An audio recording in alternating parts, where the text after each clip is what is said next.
Kabanay sa napatay nga RTA personnel misinggit og hustisya atong sayron ng detalye sa live report ni Cyril Chavez. Cyril.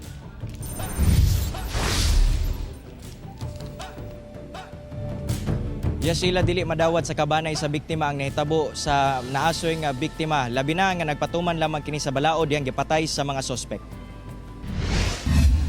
Buot maangkon karon sa pamilya ni Mark Langam IV ang hustisya. Human gipusil patay kini sa Barangay Puerto Cagayan de Oro Biyernes sa gabi atol sa road clearing operation sa maong lugar. Pahumanay na ang ilang pagpangdakop sa mga motorized vehicles dihang kalit adunay riding in tandem nga ni pusil sa biktima. Duda sa kabanay nga may kalabutan sa trabaho ang pagpatay kay Langam. Di gin mo sabtan ang gibati. Yan gid.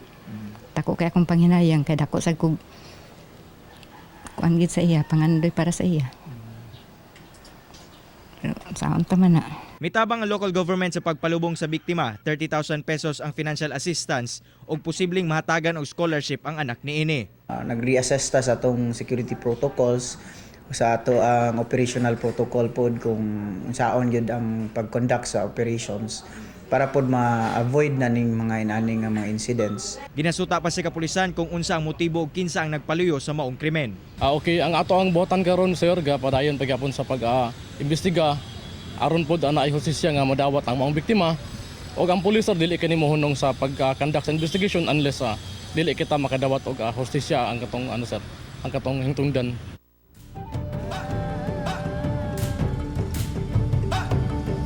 Sila nagsubo man ang tibok pwersa sa RTA dinhi sa Cagayan de Oro City apan pasalig nila nga dili kini mahimong babag ngadto sa ilang pagpatuman sa ilahang tahas. Misalig sab sila karon sa kapulisan nga masolusyonan or matagag hustisya ang mga banay sa maong biktima sa pagpamusil patay sila.